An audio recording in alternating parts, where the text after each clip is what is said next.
부처님 인연으로 여러 불자님들과 보조스님의 어록을 공부하게 된 것을 매우 기쁘게 생각합니다. 이 보조국사 하면은 고려 불교를 대표하는 훌륭한 큰 스님입니다.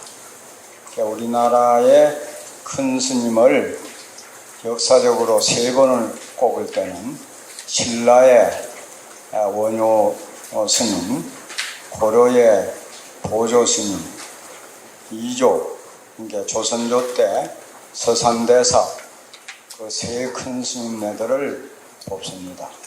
그것을 태양에다가 비유해가지고 원효 스님은 동쪽에서 떠오르는 태양이었고 보조 스님은 중천에 널리 아주 그 태양을 비치는 그런 스님이었고 서산대사는 이름 그대로 저 서산으로 넘어가는 그런 태양이었다고 이렇게들 많이 합니다.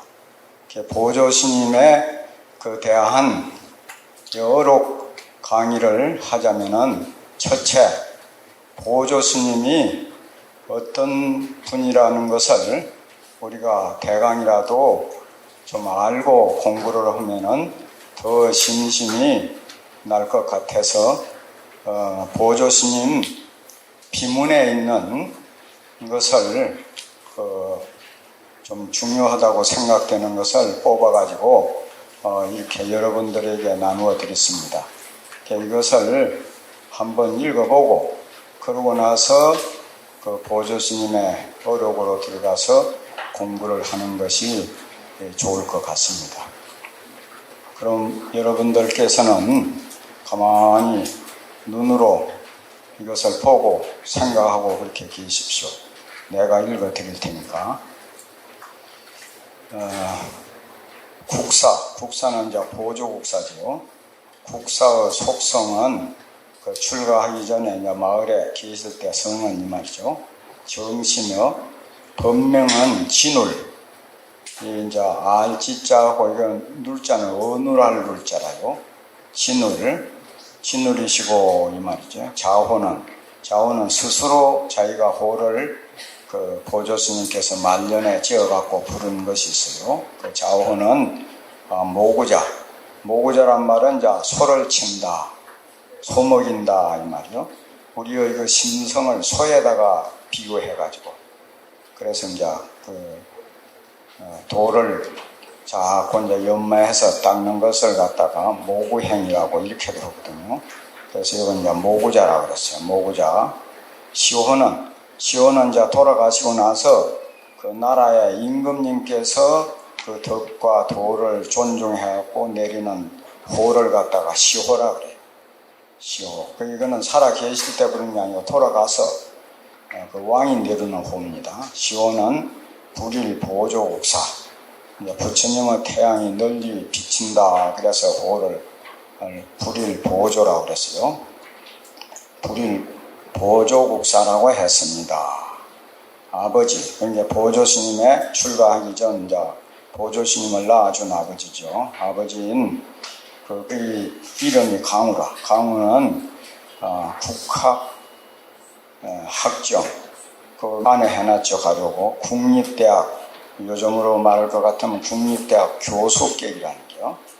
학정이었고 어머니는 보통 옛날 사람들은 어머니 이름을 별로 안 쓰거든요. 그래 놓게 그래서 옛날 같으면 내가 살고 있는 데가 지리산 칠불사 하계동인데 하계에서 왔으면 하계댁 이런 식으로 표현을 하거든. 그런 게 이제 개흥군 부인 조씨였습니다. 고려 제 18대 의종 20년 그러니까 서기로 1158년이죠. 서경의 동주, 그러니까 지금의 항해도 서흥군이었답니다. 그래서 동주 경서의 동주에서 탄생하셨습니다. 태어날 때부터 백방으로 약을 썼으나 효험이 없자 아버지는 부처님께 기도 발언하기를 만일 우리 아들의 병이 나으면 부처님께 이제 불문에 출가시켜 수도하도록 하겠나이다 라고 발언하였는데, 신기하게도 어린 나이의 병이 완쾌되었으므로 스님의 나이 겨우 8살 되던 해에, 어떤 데는 16살 된 데도 있어요. 16살로 해야 이 보조스님의 돌아가신 나이하고 맞는다고 그래. 그런데 왜 그러면 여기에서 8세라고 해놓고 또 16살이라고 했나, 나는 말이 나오냐 하면은, 그 보자가 있는데 나이 말할 때 그걸 갖다 두자자로 보면은 이 8이 둘이면 2, 8이 16, 그래서 16이 된다 해가지고 이제 그 비문 보는데 그렇게 해석을 해요. 그래서 혹시 16세로 어디 적힌 데가 있으면은 그 비문에 두자자를 갖다가 뒤에 쓰다가 잘못돼가지고 보자로 돼서 그렇구나, 이렇게 이제 인식을 하면 됩니다. 나이 겨우 8살 되던 해에 부모가 정해준 대로 조계의 은손이라고 그랬어요. 그러니까 먼 손자인, 먼 제자인 종이선사에게 출가하였습니다. 그 후 일정한 스승이 없이 도가 있느니라면은 그에게 배웠습니다. 그래, 보조스님은 딴 스님들은 어디에게 가서 중국에 가서 법을 받아왔느니 누기의 제자니 하는데 그게 없어요. 그냥 자기가 막 깨치고, 또 누기라도 자기보다 나은 이가 있으면 무조건 그거 가서 배웠다는 게, 이런 것이 학무상사, 배움에 있어서는 일정한 스승이 없고 유도종지, 도가 있으면 어디나 그 사람에게 나아가서 배웠다 하는 것이 또 보조스님의 아주 특이한 그 정신이라요. 그래서 명종 12년, 이제 1182년 승가에 합격하였습니다. 그러니까 그때 승가를 보이는데 그 승가에도 이심 합격했다. 그 다음에 여기에는 모두 그 한문도 배우고 또 부처님의 사상도 배우고 또 이런 곳이기 때문에 일부러 비문, 원문 그대로를 갖다 놨어요. 예. 그 전에 여기 오니까 총무스님이, 봉은사 총무스님이, 여기에 공부를 오시는 분들은 교재가 어려울수록 좋아한다고. 그래서, 여기 오시는 분들은 실력이 굉장하신가 보다 해가지고, 그래서 나도 여기 일어났는데, 여기 보시는 분이 많은지 적은지 그거는 잘 모르겠어. 그래도 여하튼 한번 들어보십시오. 평창이 아니고 창평 정원사에 추석하셨다. 추석이란 말은 머물었단 말인데, 옛날에 스님네들은 육한장, 주장자를 짚고 다녔거든. 그래서 이제 그 주장자를 가서 딱 놓고 어디 주장자 싣고 다닐 땐 다니는데 세워놔놓으면 머무르는 거 아니야. 그래 추석이라고 그래. 석자는 이제 육한장, 주장자를 갖다 석이라고 그래요. 석장 그래. 여기에다가 이제 지평인장자를 하나 갖고 석장은 머물렀다 하니까, 이 언자는 이게 어시라, 느러자 이시자, 어차, 느러자 이차자 두 자를 합한 자가 언자예요. 그러니까 이에 주장자를 머물렀다. 그러니까 창평 정원사에 와서 좀 머무르셨다 이 말이요. 우연히 어느 날, 이거 하룻날 안 오고 어느 날이라고 그래. 일시에 경전에 나오지. 어느 때 이렇게. 어느 날 하교는 이제 요사체, 이제 그런 게 강당이라고 되지만 요사체에서 열은 읽는다는 걸 갖다 열람한다 그러거든요. 육조단경을 열람하다가 읽다가 이제 지활을 하는데 이러이러한 말을 하는데 이르러서 그게 지활이거든. 그러니까 이제 그 지활은 원칙이 난제에 이제 새겨야 되는 게. 진여 자성이 거의 6조 단계에 있는 말인데 6조 단계에 보면은 이런 말도 있어요. 보리 자성이 본래 청정하니. 보리라는 것은 각이란 깨달을 각자거든요. 항상 깨어있는 자기의 그 성품 자성이 청정. 선가에서 청정이란 말은 공을 갖다가 청정이라고 그래요. 왜 공이라고 하냐면은 지금 이렇게 이 얘기하고 이 얘기 듣는 것이 분명한데 무엇이 들어서 이렇게 이 얘기를 하고 이 얘기를 하는가 하고 살펴보면은 깜깜해서 알 수가 없는 그 모양도 없고 빛깔도 없고 냄새도 없고 깜깜해서 알 수 없어. 그걸 갖다 청정이라고 그래요. 그래서 6조 단계에 보면 보리자성이 본래 청정하니 다명 차심하면 지교 성불이라. 다만 이 마음 이대로만 사용을 하면은 바로 성불을 한다. 그런 말도 있어요. 그 6조 단계의 그 말도 아주 중요한 말인데 여기에 이제 보조스님은 지금 여기에 이 말에 한 수씩 했다는 기라. 진여자성이 생각을 일으킴이라 하는 토는 이럴 때는 일으킴으로를 갖다가 해석을 하면 여기 밑에 문장하고 연결이 잘 돼요. 생각을 일으킴으로 생각을 일으키기 때문에 이런 뜻이죠. 육군은 안입이 설신이 그 육군이라고 그러죠. 수, 비로, 견은 뭘로 봅니까? 눈으로 보죠. 견, 문, 그건 귀로 듣죠. 견, 문, 각이 이제 깨달을 각자가 아니고 이럴 때는 느낄 각자라. 느끼다. 그러면 이거는 여기에는 각에 세 가지가 해당돼요. 육군 중에. 코는 휴각이라고요. 냄새 맡는 거. 또 혓바닥은 뭐래요? 미각이라고 하네. 맛보는 거. 맛으로 느끼는 거. 몸은 촉각. 몸에 이제 뭐이 부닥치면 그 느끼는 거. 그러면 코하고 입은 혀를 하니까 그거하고 몸하고 세 가지의 작용을 요 각자 하나로 느낀다는 글자 하나로 대표를 해요. 그러니까 이제 또 그 다음에 지는 의식으로 아는 것. 견문각지.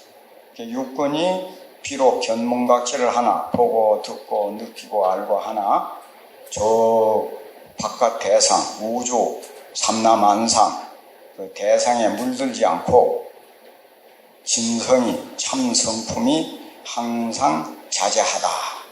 자제하다는 것은 자유자재하다 이 말이거든. 그러니까 그 어디 계정의 사막 설명하는데 선정 설명할 때 그런 말이 있어요. 육군이 석경, 안입이 설신이 그 육군이 경계에 이제 섭하나 경계를 대하나 경계에 물들지 않는다고. 육경인 석경이나 수련무염이라. 그 인연을 따랐을 때 그거에 반연을 하지 않는다고. 그렇듯이 여기에도 이제 이거는 진여묘용이라는 거예요. 진여묘용은 그 만상에 물들지 않는다. 그러니까 예를 들면 밥을 먹어대 밥 먹는 줄 모르고 차를 마셔도 차 마시는 줄 모른다. 와도 오는 줄 모르고 가도 가는 줄 몰라. 오고 가고 뭐 맛보고 이러는데 그렇게 하되 거기에 끄달리지 않는다 이 말. 그거 물들지 않거든. 거기에 집착하지 않아. 그래서 그 진성이 항상 자유자재하다. 그 금강경 야보성에 보면은 그런 구절이 있어요. 견색 비관색. 눈으로 색을 보되 색에 관계되지 않고 문성 불시성이라. 귀로 소리를 들으되 소리가 아니다. 성색무애처에 소리와 색. 우리가 이 세상 우주 만유니 뭐하고 이 세상 모든 것이 많다고 하지만은 두 가지에 벗어나지 않는다는 게 그 소리하고 물질 눈에 보이는 거하고 들리는 거 보이는 거 성색에 구애가 되지 않을 때 친도보방성이라 친이 부처자리 진리의 왕자리에 도달한다. 진리의 왕이 계시는 성에 도달한다 하니까 바로 견성오도한다 그랬어요. 눈으로 색을 보되 색에 관계되지 않고 귀로 소리를 들으되 소리가 아닐 때, 그래서 소리와 색에 걸림이 없을 때 그 자리에 우리 본고향에 도달한다는 거예요. 여기에도 육조스님이 이거 보고 다시 한번 읽어봐요. 진여자성이 생각을 일으켰으므로 육군이 비록 견문각지를 하지만은 만상에 물들지 않고 그 참 성품이 항상 자유자재하다. 그렇게 말하는 대목에 이르러서 이에 그만 놀래고 기뻐해가지고 등미중유란 거는 그 전에 체험해보지 못한 그런 경지를 체득을 했다. 그래서 어떻게 깊은지 일어나가지고 불전을 갖다 법당을 빙빙 돌면서 막 개송을 읊으면서 생각을 했다. 그런 게 이 자등야라 뜻이 스스로 말하면 그 부처님의 법의 깊은 뜻을 갖다가 듣지 않은 체득을 했다. 그때 말하면 생각이 한번 바뀌었다 이 말이에요. 그 시시각각으로 여러분들도 이런 어록이나 또 염불하든 참선하든 주력을 하든지 자꾸 조금씩 바뀌어야 돼. 그대로 있으면 뭐 공부하는 거 아무 그게 없지. 자꾸 바뀌어야 된다니까. 그래가지고 마지막에 가서 이제 완전히 바뀌고 그래야 되거든. 그래서 완전히 바뀌었다는 생각까지도 없어져 버려야 돼. 여기 이제 두 번째는 대정 25년 울사. 그러니까 서기로는 1185년에 저 경북에 가면 하가산이라는 데가 있거든. 그 학가산이라고도 하고 하가산에 이제 놀제 이제 거기에 갔다. 그래서 보문사라는 절에 우거를 했어. 그 머물러 가지고 대장경을 읽다가 8만 대장경. 거기에 보면은 그 하음경 중에 하음론이라는 게 있어요. 하음경이 80권인데 하음경은 부처님이 도를 이루고 나서 자기 깨달은 진리 그대로를 말씀한 것을 하음경이라고 그래요. 그걸 갖다 소위 여증이설이라 자기 증득한 그대로를 말한 것이 하음경이다. 이게 대기설법이 아니고 중생 근기 맞춰서 말씀을 하는 것이 아니고 그냥 깨친 그대로를 알려주는 것이 그 하음경이었다고 그래요. 하음경입니다. 그런데 그 하음경 80권을 40권으로 논을 지었어요. 그게 이제 하음론이라 하는데 그거는 스님이 아니었고 마을의 거사였어. 그 거사도 동양에서 제일 유명한 불법의 거사는 인도의 유마거사, 중국의 방거사, 우리나라 신라 때 부설거사 하는 이 통연장자라고 그래. 통연장자, 이통연이라고 그러는데 그이도 아주 대단한 분이라. 그래서 그 이장자, 이통연장자의 하음론을 얻어 보고서 거기에서 또 거듭 말하면 아주 깊은 심심을 냈다. 그 우리가 진짜 깨달음이라는 것은 자꾸 깨달음을 많이 주장하지만은 또 어떤 분은 그렇게 말하는 분도 있어요. 깨침이라는 것은 석가모니 부처님 혼착 깨친 걸로 족하다. 그러면 우리는 어떻게 하면 되느냐? 깨치려고 애쓰는 거 아니라 부처님 깨달은 법, 그 부처님 깨친 걸로 보면 일체 중생이 시루불생이라고 하거든. 부처님이 마지막 설하신 것이 열반계인데 그 열반계에 보면 일체 중생 시루불생, 일체 모든 중생들은 부처의 성품을 가지고 있다. 그러니까 모두들 다 부처라 이 말이야. 여기에 모이신 분뿐만 아니라 모든 생명체를 가진 존재들은 본래 부처다. 그러면 그 믿음이란 건 뭐냐? 내가 바로 부처라고 확신을 해버린다는 거야. 확신해버리면은 그러면 무엇이 다른가? 부처고 그 근본 자리에 있어서는 똑같다는 거야. 그건 하음경에 보면 아까 부처님 깨친 진리 그대로를 설한 게 하음경이라 했는데 그 하음경 내용이 거기에 보면 이런 구절이 있어요. 신불급 중생 시삼무차별이다. 마음과 부처 중생 이 서의 차별이 없다 그랬어요. 똑같다 이 말. 그러니까 그 마음을 깨달으면 부처고 그 마음을 여실히 알지 못하면 중생인데 깨치고 깨닫지 못한 것은 차이가 있을지언정 근본 그 당처 그 마음자리는 똑같다는 겁니다. 그러니까 그렇게 확 믿고 그러면 무엇이 부처하고는 좀 다른 거이는 부처님은 이미 깨달았기 때문에 삼명육통이 나있고 한데 중생은 막 탐진치 삼독이 우르르 해. 그게 좀 다르거든. 그 행에 있어서 차별이 있다는 거예요. 그래서 여설수행 부처님 말씀한 그대로 수양만 하면 된다는 거예요. 여기에서 이제 보조국사도 화엄경 보다가 통연양야 노원 보다가 그 뭐 띠깨를 하나에 우주의 진리가 말하면 삼천대천세계가 한 띠깨 속에 다 들어있고 우리 한 마음 가운데 삼세제불의 무량노법이 다 간직하여 있다는 내가 바로 부처라는 거 그런 것이 그만 확신이 되어버렸다는 거예요. 그렇게 하고 이제 믿었다. 또 그전부터서 그때 마침 이제 또 적자는